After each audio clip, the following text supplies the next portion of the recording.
rook f7. Because if you don't take my rook with your queen, I will take your queen, so you have to.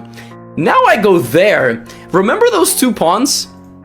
Yeah, well, your king can't escape, so I have to block, and now just beautiful move. d7. So black has to go king f7. Black could also theoretically take and allow a new queen and go king f7, but now we have this, this, queen b7, rook e7, pawn to c6. Look at that. He offers another queen for sacrifice. That's a promotion and the sacrifice of a new queen, because both of these pieces cannot protect the promotion of the pawn. If I asked you in this position what is white's biggest asset, if you said the queen, you would be naive. It's not the queen, because a queen cannot win a battle against these 3 pieces. It's the pawn. The pawn is the difference maker, ultimately. And by the way, that's the pawn that he pushed originally. Now, of course, black doesn't take. Black plays e4. The idea of e4 is that you want to bring your bishop to stop the pawn from moving forward. But white is just going to push again. So now we have e3. And in this position, it's actually kind of funny. If Serper had just made a queen, he loses the game because e2 check.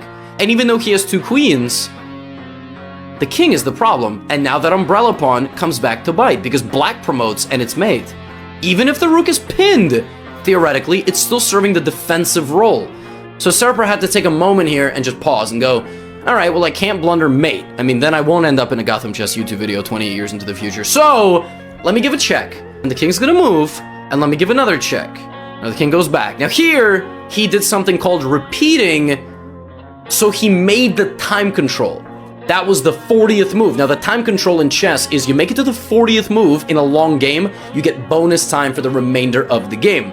If you play 3-minute or 10-minute or 1-minute chess, that's not the case, but long games, sometimes you do this, because if you make a critical decision on move 39 with no time on the clock, you're gonna regret it, right? So if you have a chance to repeat and get that extra time and think, and now he sacrifices his next queen. And ladies and gentlemen, the 3rd queen appears for white. Bishop h6, and now the only hope remaining for the rest of the game is e2. And some sort of promotion, and Serper plays check, check, to get the king on the right kind of complex that he needs.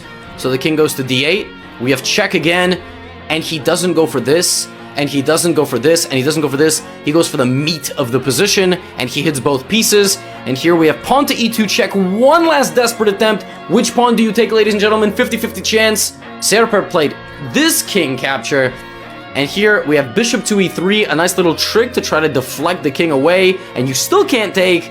But the final move of the game, the king returns to its rightful home. Serper knew that it was game over, so he played